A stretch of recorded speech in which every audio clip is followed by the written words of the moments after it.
Capítulo 26. Modo como o demônio se serve da Escritura.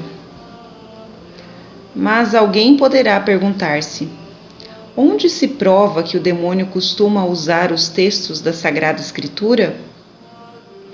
Então leiamos os Evangelhos, nos quais está escrito: então o demônio transportou-o e pô-lo sobre o pináculo do templo e disse-lhe: se és filho de Deus, lança-te daqui abaixo, porque está escrito: porque mandou aos seus anjos em teu favor, que te guardem em todos os teus caminhos.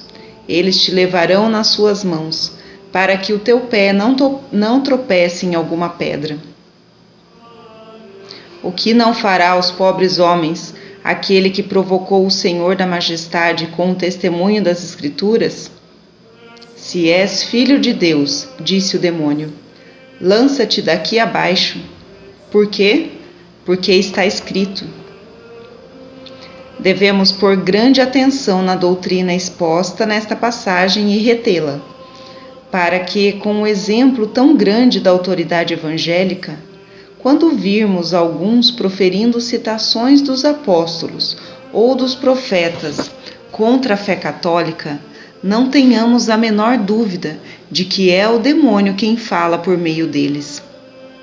Pois assim como naquela ocasião a cabeça falou à cabeça, assim também agora os membros falam aos membros. Quero dizer, os membros do demônio falam aos membros de Cristo, os pérfidos aos fiéis, os sacrílegos aos piedosos, os hereges aos católicos. Mas de fato, o que falarão? Disse: se és filho de Deus, lança-te daqui abaixo.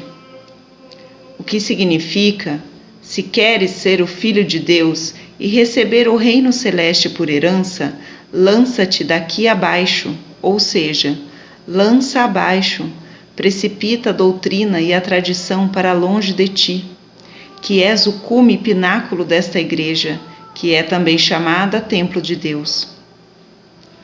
E se alguém perguntar a um herege que trata de nos persuadir tais coisas: de onde provas? De onde tiras o ensinamento de que devemos abandonar a fé antiga e universal da Igreja Católica? Imediatamente ele responderá: porque está escrito. E em seguida ele trará 1000 exemplos, preparará milhares de citações com autoridade tirada da lei antiga, dos salmos, dos apóstolos, dos profetas, os quais foram interpretadas de um modo inovador e perverso, para tentar precipitar a infeliz alma desde a segura cidadela católica ao abismo dos hereges. E acrescento que os hereges sempre tiveram o costume de enganar os homens incautos com aquelas promessas que seguem de admirável modo. Pois ousam prometer e ensinar que na sua igreja, ou seja, na assembleia dos seus adeptos, por uma grande, especial e totalmente pessoal graça divina, sem nenhum trabalho, sem nenhum esforço, sem nenhuma aplicação, mesmo que não peçam, nem busquem, todos aqueles que são contados em seu número são protegidos e abençoados por Deus, e os seus anjos os levarão com suas próprias mãos, para que seu pé não tropece em alguma pedra, ou seja, padecer escândalos. Capítulo 27. Como vencer as insídias diabólicas dos hereges. Depois de tudo o que dissemos, é lógico perguntar: se o diabo e seus discípulos, pseudo-apóstolos, pseudo-profetas, pseudo-mestres e hereges em geral, costumam utilizar as palavras, as sentenças, as profecias das Escrituras, como deverão comportar-se os católicos, os filhos da Madre Igreja?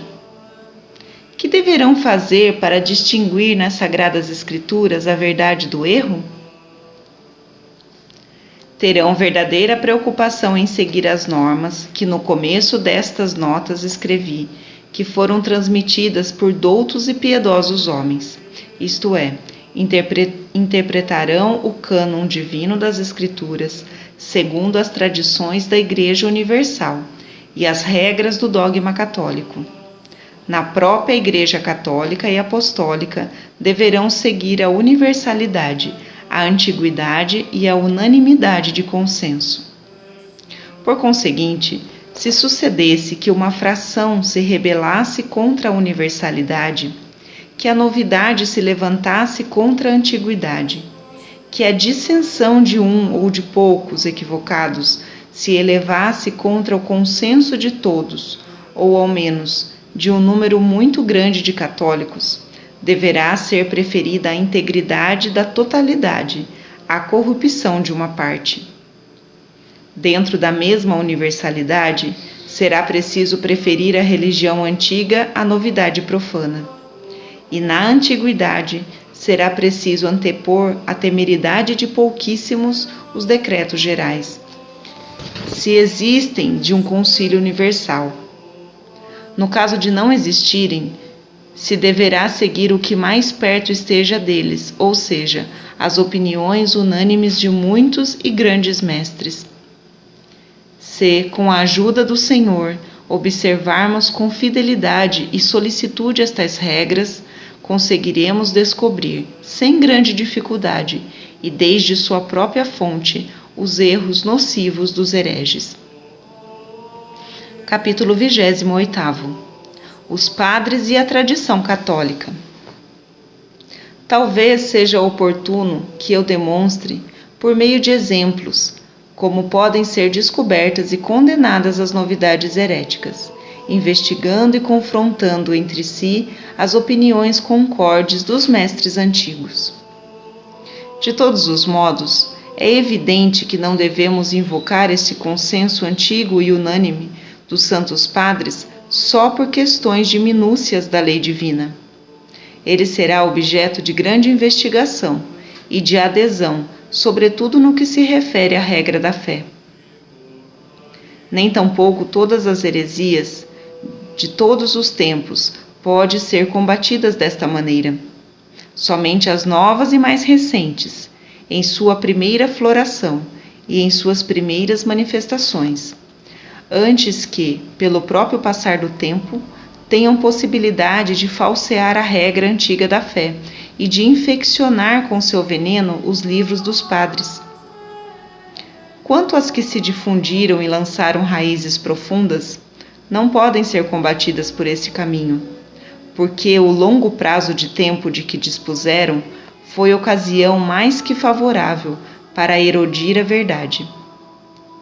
Por isso, as impiedades mais antigas, tanto heréticas como cismáticas, devem ser repelidas com a autoridade da Escritura, ou então certamente com as sentenças condenadas e refutadas pelos antigos concílios universais do episcopado católico.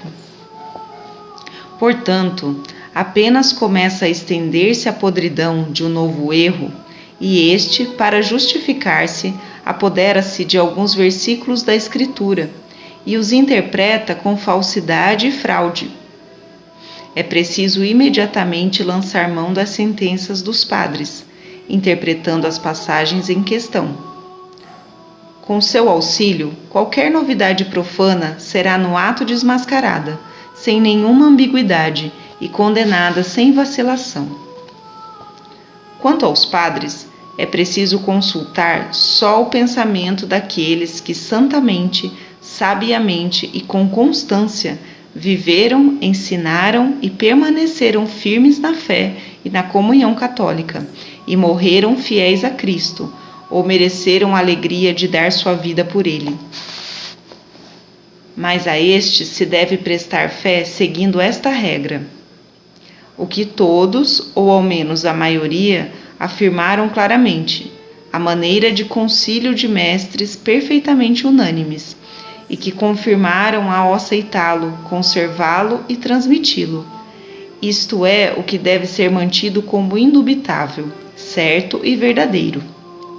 Ao contrário, tudo que, fora da doutrina comum, e inclusive contra ela, tenha pensado um só, ainda que seja um santo e um douto, um bispo, um confessor, um mártir, deve ser relegado para as opiniões pessoais, não oficiais, privadas, que não têm a autoridade da opinião comum, pública e geral.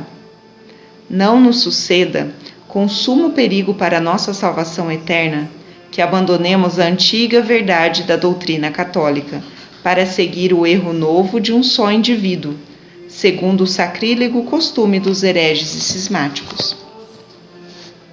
Para que não haja quem se atreva a desprezar este acordo sagrado e universal dos padres, o apóstolo escreveu em sua primeira carta aos Coríntios: E assim, a alguns constitui o Deus na igreja, em primeiro lugar apóstolos. Ele era um deles. Em segundo lugar, profetas, como lemos nos Atos dos Apóstolos, que era Agabo.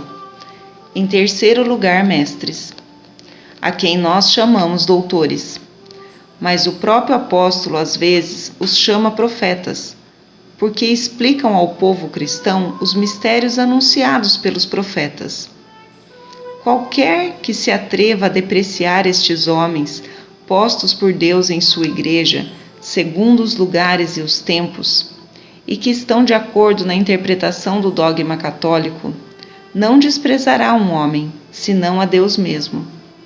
E com o fim de que ninguém esteja em desacordo com sua unidade, a única verdadeira, o próprio apóstolo diz: Mas, irmãos, rogo-vos pelo nome de nosso Senhor Jesus Cristo, que digais todos o mesmo, e que entre vós não haja cismas, mas sejais perfeitos no mesmo espírito e no mesmo parecer.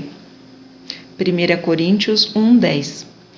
E se alguém deixa de estar de acordo com sua doutrina, escute o que diz o apóstolo. Porquanto Deus não é Deus de discórdia, mas de paz. 1 Coríntios 14:33.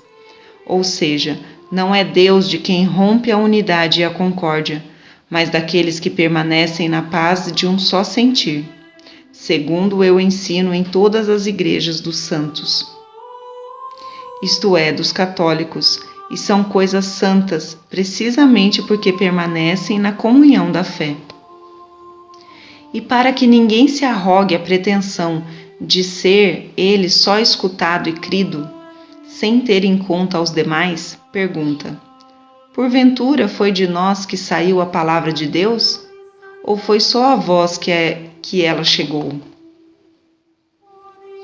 Ademais, para evitar que suas palavras fossem tomadas superficialmente, acrescenta: se algum crê ser profeta ou pessoa espiritual, reconheça que as coisas que vos escrevo são mandamentos do Senhor. 1 Coríntios 14:37. Mas de que preceito se trata, senão de que qualquer um que seja profeta ou pessoa espiritual, ou seja, mestre das coisas espirituais, deve ter o maior cuidado em cultivar a equidade e a unidade, a fim de que não chegue a preferir sua opinião pessoal à dos demais, ou a separar-se do sentir universal. Se algum, porém, admoesta o apóstolo, ou ignorar, será ignorado. 1 Coríntios 14:38. Ou seja, quem não aprende as coisas que não sabe, ou despreza as que sabe, será tido por indigno de ser incluído por Deus no número daqueles que estão unidos na fé e iguais na humildade. Seria possível pensar-se um mal maior? Precisamente isto foi o que, como sabemos, ocorreu de acordo com a ameaça do apóstolo ao pelagiano Juliano, que se negou a compartilhar a doutrina de seus colegas e teve a presunção de separar-se deles. Mas chegou o momento de trazer à luz o exemplo a que nos referimos e mostrar onde e de que maneira, por decreto e autoridade de um concílio, as opiniões dos padres foram recolhidas com o fim de fixar, seguindo-as, a regra da fé da Igreja. Para maior comodidade, ponho aqui fim a estas notas. O resto tratarei em uma segunda parte.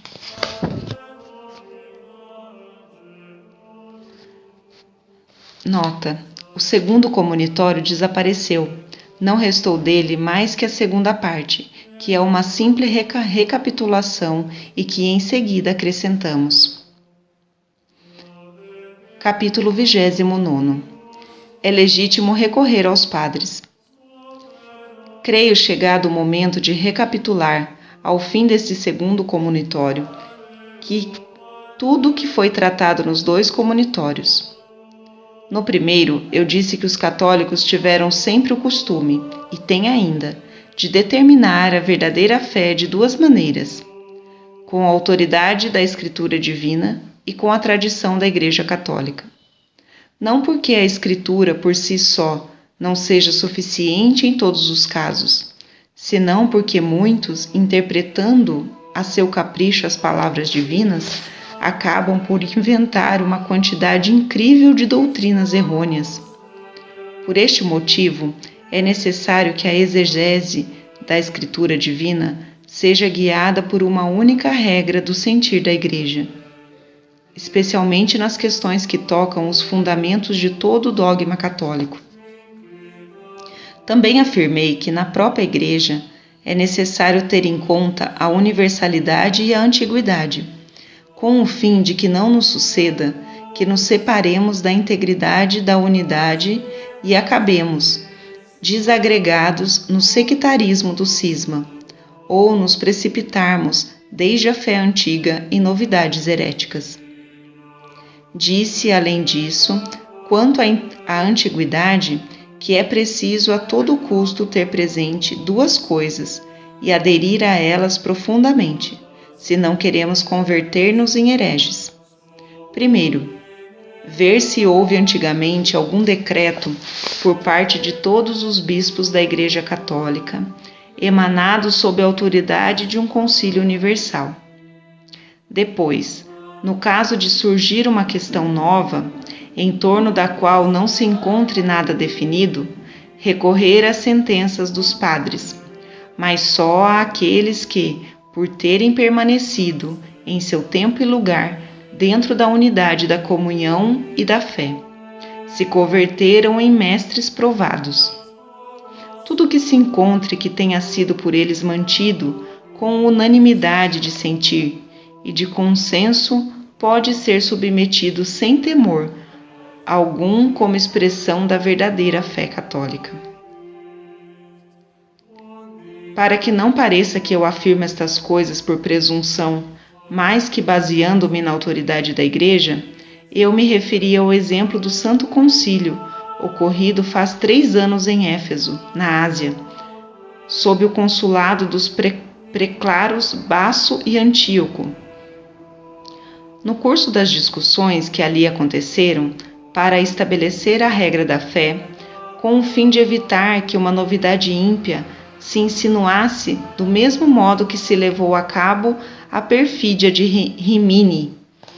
Pareceu a todos os bispos, reunidos em número de quase 200, que o melhor procedimento, o mais católico e o mais conforme à fé, era o de remeter-se às sentenças dos santos padres, alguns dos quais eram mártires, outros confessores, contanto que de todos eles tenha havido constância de que tinham sido bispos católicos e que tinham perseverado como tais. Fortalecidos por seu consenso, foi confirmada por decreto a antiga fé, em devida e solene forma, e condenada à blasfêmia da nova impiedade. À luz deste procedimento, e com todo direito e merecidamente, o ímpio Nestório foi considerado em desacordo com a antiguidade católica, e o bem-aventurado Cirilo em comunhão com a santíssima fé antiga.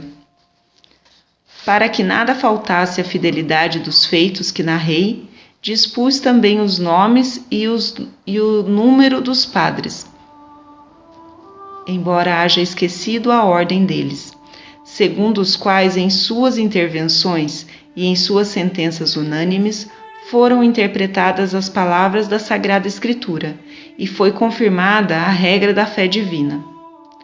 Penso que não será supérfluo que volte a recordá-la para refrescar a memória. Capítulo 30. Os padres citados em Éfeso. Eis aqui, pois, os nomes daqueles cujos escritos foram citados naquele concílio como juízes e testemunhas. São Pedro, bispo de Alexandria, doutor insigne e mártir. Santo Atanásio, bispo da mesma cidade, mestre fidelíssimo e confessor exímio. São Teófilo, também ele bispo de Alexandria, célebre por sua fé, vida e ciência. Seu sucessor, o venerável Cirilo, que atualmente ilustra a Igreja alexandrina. E para que não se pensasse que aquela era a doutrina de uma só cidade ou de uma só província, se recorreu também aos celebérrimos luminares da Capadócia. São Gregório, bispo de Nazianzo e confessor. São Basílio, bispo de Cesareia da Capadócia e confessor. E o outro São Gregório, bispo de Nissa, por fé, costumes e sabedoria, realmente digno de seu irmão Basílio. Ademais, para demonstrar que não só a Grécia e o Oriente, senão também o Ocidente, o mundo latino, tinham mantido sempre a mesma fé, foram lidas algumas cartas de São Félix Mártir e de São Júlio, bispos de Roma.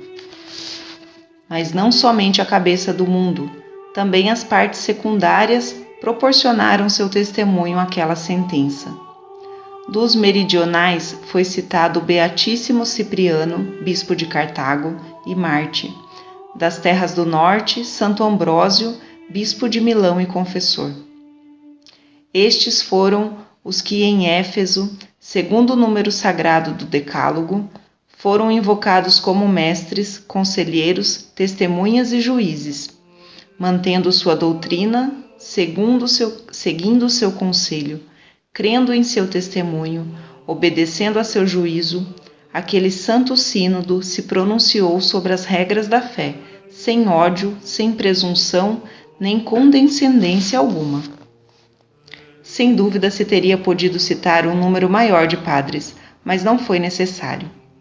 Não era com efeito conveniente ocupar o tempo com uma multidão de textos, já que ninguém duvidava que a opinião daqueles 10 era a de todos os demais colegas. Capítulo 31. O Concílio de Éfeso proclama a fé antiga. Além disso, consignei as palavras do bem-aventurado Cirilo, tal como estão contidas nas atas eclesiásticas. Elas referem que, uma vez lida a carta de São Capréulo, o santo bispo de Cartago, o qual não pedia nada além de se expurgar a novidade e defender a antiguidade, tomou a palavra o bispo Cirilo. Não parece inútil citar aqui de novo suas palavras. Segundo está escrito, ao final das atas, ele disse: a carta do venerando e religiosíssimo bispo de Cartago, Capréulo, que nos foi lida, deve ser incluída nas atas oficiais, pois seu pensamento é claríssimo. Quer que sejam confirmados os dogmas da antiga fé e reprovadas e condenadas as novidades inutilmente concebidas e impiamente pregadas. Todos os bispos aprovaram com grandes vozes. Essas palavras são as nossas, expressam o pensamento de todos nós. Este é o voto de todos. Quais eram, pois, as opiniões de todos? Quais os desejos comuns? Que se mantivesse tudo o que havia sido transmitido desde a antiguidade e se condenasse o que recentemente se havia acrescentado. Admirei-me e proclamei a humildade e santidade desse concílio. Os bispos reunidos ali em grande número, a maior parte dos quais eram metropolitanos, possuíam tal erudição e doutrina que podiam quase todos discutir sobre questões dogmáticas. E o fato de encontrarem-se todos reunidos poderia animá-los e confirmá-los em sua capacidade de deduzir por si próprios. Não obstante, não tiveram a ousadia de introduzir nenhuma inovação, nem se arrogaram nenhum direito.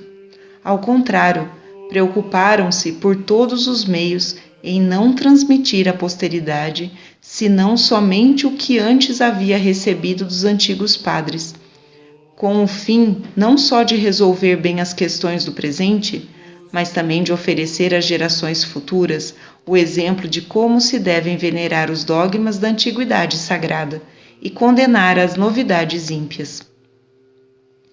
Também impugnei a criminosa presunção de Nestório, que se ufanava de ter sido o primeiro e único em compreender a Sagrada Escritura, acusando de ignorantes a todos aqueles que, antes dele, investidos do ofício do magistério, haviam explicado a palavra divina, ou seja, a todos os bispos, a todos os confessores, a todos os mártires. Alguns destes haviam explicado a lei de Deus, outros haviam aceitado as explicações dadas e lhes tinham prestado fé. Por outro lado, segundo o parecer de Nestório, a Igreja havia se equivocado sempre e continuava equivocando-se por ter seguido, segundo ele, a doutores ignorantes e errôneos. Capítulo 32. Intervenções de Sisto III e de Celestino I contra as inovações ímpias. Ainda que todos estes exemplos sejam mais que suficientes para destroçar e aniquilar as novidades ímpias, para que não pareça que falta alguma coisa a tão grande número de provas, adicionei ao final os documentos da Sé Apostólica, um do Santo Papa Sisto, que na atualidade ilustra a Igreja de Roma, e outro de seu predecessor de feliz memória, o Papa Celestino. Achei necessário reproduzir aqui também estes dois documentos. Na carta que o Santo Papa Sisto enviou ao bispo de Antioquia, a propósito de Nestório, ele lhe escrevia: Pois, tal como diz o apóstolo, há uma só fé, a fé que se impôs abertamente. Creiamos no que devemos falar e preguemos o que devemos manter. Mas o que devemos crer e pregar? Escutemos o que segue. Nada é lícito à novidade, porque nada é lícito acrescentar à antiguidade. A fé límpida de nossos pais e sua religiosidade não devem ser turvadas por nenhuma mistura de lodo. Sentença verdadeiramente apostólica, que descreve a fé dos pais como limpidez cristalina e as novidades ímpias como mescla de lodo. No Papa Celestino, encontramos o mesmo pensamento. Na carta que enviou aos bispos das Gálias, censura-os, pois de fato estavam em conveniência com os propagadores de novidade, enquanto que seu silêncio culpável vinha a manchar a fé antiga e permitia, por conseguinte, que se difundissem as novidades ímpias. Com toda razão, diz, devemos considerar-nos responsáveis, se com nosso silêncio favorecemos o erro. Estes homens devem ser repreendidos, não têm a faculdade de pregar livremente. Alguns poderiam ter dúvida acerca da identidade das pessoas a quem está proibido pregar segundo lhes apraza. Se serão os pregadores da antiga fé ou os inventores de novidades. Que o próprio Papa fale e resolva as dúvidas dos leitores. Com efeito, ele acrescenta: se isso é verdade, quer dizer, se é verdade isso de que alguns vos acusaram, isto é, que vossas cidades e províncias se juntam às novidades, se isso é verdade, que a novidade cesse de lançar impropérios e acusações contra a antiguidade. O venerando parecer do bem-aventurado Celestino não foi, pois, que a fé antiga deixasse de opor-se com todas as suas forças à novidade, mas que esta acabasse já de causar fastio e de perseguir a antiguidade. Capítulo 33. Conclusão. Qualquer um que se opõe a estas decisões apostólicas e católicas ofende a memória de São Celestino, o qual decretou que a novidade devia cessar de acusar a antiga fé. Escarnece do juízo de São Sisto, o qual declarou que não se podia tolerar as novidades, porque não se pode adicionar nada à antiguidade. Por último, despreza a decisão do bem-aventurado Cirilo, o qual louvou a plena voz o zelo do venerando Capréolo, desejoso de que os dogmas da antiga fé fossem confirmados e condenadas as invenções novas. O próprio Sínodo de Éfeso seria conculcado, isto é, as definições dos santos bispos de todo o Oriente, os quais, divinamente inspirados, decretaram que a posteridade não devia crer em nada, a não ser no que a antiguidade sagrada dos santos padres, unanimemente concordes em Cristo, havia mantido. Com grandes vozes e aclamações em coro, deram testemunho de que a sentença, o desejo, o juízo de todos era que, do mesmo modo que haviam sido condenados os hereges anteriores a Nestório, por desprezar a fé antiga e sustentar novidades, fosse também condenado Nestório, que igualmente era autor de novidades e adversário da antiguidade. Se alguém é contrário a este consenso unânime, que foi santamente inspirado pela graça celeste, segue-se que julga condenada injustamente a impiedade de Nestório. Como última e lógica consequência, despreza como escória a toda a Igreja de Cristo e a seus mestres, apóstolos e profetas, de maneira especial ao apóstolo Paulo, que escreveu: Ó Timóteo, guarda o depósito da fé, evitando as novidades profanas de palavras. E também, se alguém vos anunciar um evangelho diferente daquele que recebestes, seja anátema. Assim, pois, se as decisões dos apóstolos e os decretos da Igreja não podem ser transgredidos, em virtude dos quais, segundo o consenso sagrado da universalidade e da antiguidade, todos os hereges foram sempre justamente condenados, tais como Pelágio, Celestio e Nestório. Em consequência, é dever absoluto de todos os católicos, que desejam demonstrar que são filhos legítimos da Madre Igreja, aderir, apegar-se à fé dos santos padres e morrer por ela, ao mesmo tempo que detestam, têm horror, combatem, perseguem as novidades ímpias. Isso é tudo o que, mais ou menos, expus nos 2 comunitórios e que resumi aqui brevemente. Desta forma, minha memória, com cujo auxílio escrevi essas notas, poderá consultá-las com frequência e tirar proveito, sem sentir-se fatigada por uma exposição prolixa.